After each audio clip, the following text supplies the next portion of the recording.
What's going on, creators? Yeah, I just want to get on here and bring everybody back to now. Appreciate y'all being here and vibing with me for a bit. Yeah, today I'd like to talk a little bit about changing states of mind and how to immediately start doing that. It's only ever now. So whatever you're telling yourself in the here and now, present moment, is really how you're spending your life. Are you really telling yourself empowering things that feel good, things that feel true? All of these types of things, or are you just living in matrix programming and what fear and hysteria is up next? Oh, it looks like the economy is up next. Oh, look, food shortages. Oh, look, pandemic bullshit. It's just what are you doing in the present moment is really how you're spending your life. A lot of the world would like to tell you how you're spending your 5-year plan, or how you spent the past and how you spent this and that. But the world is full of illusions, and one of the biggest illusions is keeping you distracted with past and future, and never about the here and now moment, how you're feeling in the here and now, your state of mind, your state of being. And most of the time, by default, we're just kind of spinning down the drain, experiencing states of suffering, experiencing anger and shit that just doesn't feel good. And moving out of that state is a process and a choice. And so I wanted to share that with you guys so that you can choose to start turning things around right now, and how to do that. And so one of the first things to realize is that the past has no bearing on the here and now. As much as like our old slave mind likes to constantly dwell in the past and live in regret and woulda, coulda, shouldas, and if I would have just made that call 5 years ago, I'd been in a totally different spot today. Or if I didn't, if I would have, actually had the balls to approach that woman, or whatever you're telling yourself that's keeping you stuck in this cycle. Because what starts to happen is, until we change our programming in our mind, we have a tendency to continuously just recreate these same scenarios through all the theater going on around us, in our relationships, in our job, in our health, whatever it is, our physical well-being, or shape of our body, whether we're in shape, out of shape, all these types of things are just habitual states of mind that have become manifest into the daily, this is my life today. And so moving into a more positive state has to do with, for one, catching what you're telling yourself right here and now, and choosing to let's have peace today.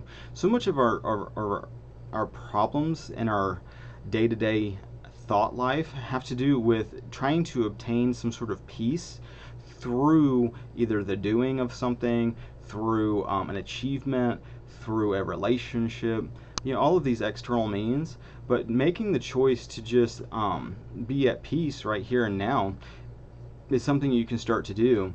And you might start getting the slave mind programming come in and go, oh, I can't be at peace when there's so much drama and chaos surrounding me. Oh, I can't be at peace when there's so many things to be fearful and hysterical about. I can't be feel peace if someone's experiencing health related issues and is on the verge of death. Oh, I can't feel peace. Whatever that programming is that gets triggered in you when you make the choice to feel at peace right here and right now, that's all the shit you need to start to let go of, because that's the stuff that's secretly in the background of your consciousness that's limiting your overall state of mind, is limiting how you feel. It's part of the stories that you're telling yourself that you can tell aren't true because they make you feel like shit. Using your emotional guidance system is really important. And as a man, it's hard to even understand what that is, because a lot of the programming, at least that I've experienced, has to do with ignoring emotion, repressing it, not expressing it at all, not really even acknowledging that it exists. And I'm not saying to be effeminate and like let that get carried away, everything in kind of a moderation. But feeling good has to do with believing things that are in alignment with the perspective of our creator. So if you start to retell yourself these different narratives, any narrative, it's like, whatever you're telling yourself, I am this, and it feels like bad. I am so depressed, I am so angry, I am so scarce, there's just so much poverty, whatever you're telling yourself, that corresponding emotion, if it's negative, is a red flag that it's out of alignment with love, and out of alignment with the perspective of your Creator. And so to start changing that, ask God, go within yourself in prayer and ask for the correct perspective. What is the truth in this situation? And then be still and wait for a response in consciousness, which will come. A lot of times, there'll be the programming from the slave mind that is like, well, this is stupid. I'm talking to nothing. I'm just talking to myself. Or, oh, this will never work. I'm stuck in this state of mind forever. Oh, whatever you're telling yourself. Allow those things to come up so you can see what you're actually telling yourself about. Feel the energy of it. If it feels bad, you're just like, oh, I know that's not true then. And then you see, oh, all these things that are not true that I'm just believing. And then eventually, once you've worked through maybe 3 or 4 of those limiting beliefs, and you've let them go and are open to a new thought about something, being open-minded to put on the mind of Christ, as the Bible would say, allow that to come to you. And then once the resistance of all I got to battle against this shit, I got to battle against this thought, whatever, and you get a new thought that feels good, that feels more harmonious, it's like, oh, that was the direction I need to move in, to actually feel that I am like important on some level. I am worthy of feeling, not states of suffering all the time.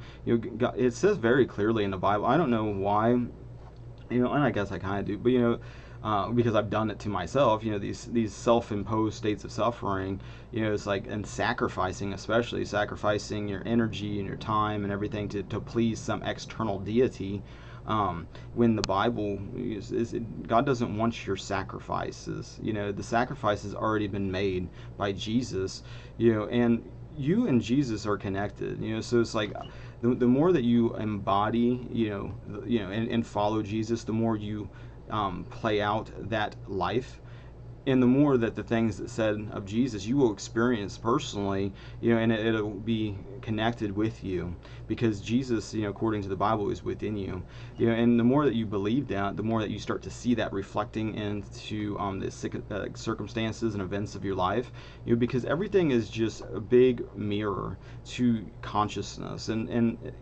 God's consciousness and your consciousness are connected, and the subconscious, that we call the subconscious, all minds are connected through that network.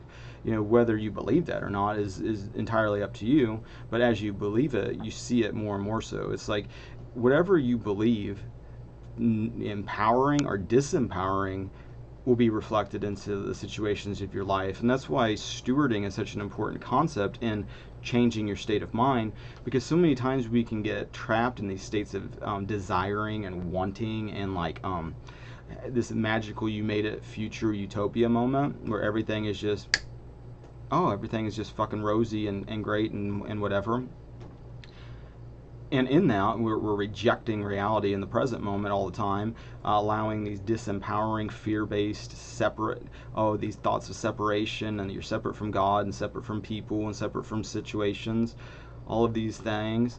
Death is a big one, because the ego consciousness, the slave mind, looks at the body as the hot shit thing. It's like it's the biggest deal. I'm not saying to be self-flagellating and just like hating your body either, but it's something I've become more and more aware of, through being, with people that are dying, and battling and resisting and feeling so much, draining of mental energy around it, where it's just like, obviously there's a lot of beliefs about death that are limiting, that are illusions, and experiencing more and more of those kinds of things in just the life experience.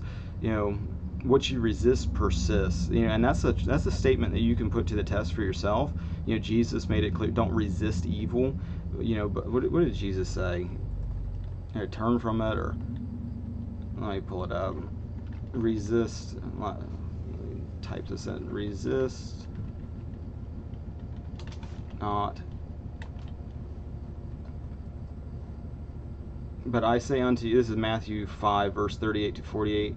But I say unto you that ye resist not evil, but whosoever shall smite thee on the right cheek, turn to him the other also. And if any man will sue thee at the law, and take away thy coat, let him have thy cloak also. And I look at that verse, you can look at that in many different ways, but I look at it on one level as, not battling and resisting the things that are evil. It's only one power, there's only one creator, and that's another lesson that Jesus taught in the Bible, is like one of the most important commands, that the Lord our God is one. There's one power. And if you look at the Old Testament examples of, like, God saying, that power and that force creates the love and the darkness, the light and the dark. And I can pull that verse up too, because not everybody's like super literate in biblical stuff. Even people that go to church a lot of times, are the stuff that you get on your own seems to be clear as day, but when you realize that so much of it you're being led to these different understandings and stuff, it makes more sense. But let me pull this up for you guys. Isaiah 45:7. I form the light and create darkness. I make peace and create evil. I, the Lord, do all these things. Yeah, there's so many examples of that, and a lot of times you get in these things, they're like, well, how is that love? And if God is love, how is this and that? But once you realize that there's only one creator, there's only one power, there's only really one Son that's all connected through these fractal relationships. It starts making more sense. It's a mystery on some level too, but then it becomes more and more clear through your life what these things mean. So you can listen to people out here trying to explain things, drop some perspective, drop an energy, whatever, but ultimately all this is going on within you. So it's like the more you realize that this outer experience is a reflection of consciousness, of the one consciousness, and your oneness with that consciousness, it starts to be a different way of looking at it, where the ego sees everything going on in creation, everything outside as being separate little things that have separate little labels, separate little judgment calls, separate little stories about whatever. It's almost like when you renew your mind, and it's an active process, but the more that you realize this connectivity and how things start in consciousness and then play out in theater as like this shadow, this time delay shadow, just like you're always looking at your past beliefs and assumptions of who you believe yourself to be in relationship with God. So if you're not working on that relationship with God and you're separating yourself from that, that's a big way that fear starts to creep in, drama starts to creep in, because you're looking at everything as being separate. You're it's like, you're desiring money or wealth or whatever, and you're looking at it as like something out there, not something within. That as you embody more and more states, levels of that, the more that God rewards your faith and brings the physical manifestation to you. And that's, again, something you can test for yourself. I encourage you to test it for yourself. Everything that you ask for, believe that you've received it and it's yours, according to the Bible. Start to embody more and more of the promises of God being true. Believe those, because that is the truth. And the more that you do believe those, the more that you see that working, the more that you see that connectivity. If someone around you is like ill or in the hospital, whatever, you got drama going on, there's a story you're telling yourself about that situation too. So it's like, if you're watching someone go through some shit with their body, maybe dying or whatever, realize part of you is also dying, in the sense that it's your identity moving forward. May or may not have that person physically embodying at this particular moment in time. Not to say that their essence doesn't continue to, because it's almost like God just rips the mask off and merges back into the one consciousness, as far as I'm, my opinion at least. But it makes it easier then to realize that everything I'm seeing is not separate things that are leaving, but it's all part of this fabric of evolving consciousness. And the only thing really to do, it feels like, is just to take what's going on in the here and now and extend love, and instead of fear, where fear is constricting and it feels like shit, growing more and more levels of embodying states of love and form. And so, and I believe that's a part of, bringing heaven to the here and now, which is not really you doing it. It's realizing that it's already like that, and it's just now more and more levels of realizing what's already inherently what's going on, and so it's like so many times too, when we look at our past, where the shit, like, it was just a shit show, one thing after another, drama, drama, drama, so much of that has to do with what were you telling yourself when that was going on? You're believing the fear, believing the separation, believing these limitations, and as you start to connect the dots looking backwards, you start to see either how either consciously, or unconsciously, that it all kind of plays out the same. So it can start to grow your faith either way through this suffering, but once you realize that, oh, a lot of the suffering was due to my own limiting beliefs and assumptions about reality, and the things I was telling myself, and the stories and the narratives going on in consciousness, and then those had a correlation to this negative event. Well, when you start to change the mental narratives and the stories, and letting go of the things that aren't serving, and renewing your mind, getting into the Bible, working on a spiritual relationship with God, forgiving, experiencing states of gratitude, which I just spoke about in the previous video, where you have a gratitude without an opposite, and realizing that God does the work, that everything's going on right now is part of this awakening process that God's in complete control of, and everything going on is part of this process that's going on perfectly. Nothing that you did has screwed anything up. You're exactly where you need to be. You need to stop fretting about the how and the when and the everything that is causing all this resistance, and let go of that control. Surrender that control, because part of the control is you want to keep yourself safe from danger, and you're not trusting in infinite intelligence to actually do anything positive for you. So it's like part of developing that relationship is realizing that God's a rewarder of those that seek, not a constant punisher, which is what our old slave mind likes to think, because it was so abused through this experience of being a slave. But everybody is working on these things and growing collectively, and so I just want to bring that to you guys' attention, to your awareness. But I got to balance. So thanks everybody for liking, sharing, subscribing, all the social networking things. I appreciate your spiritual support and your financial support. Thank you for that. And until the next now, God bless.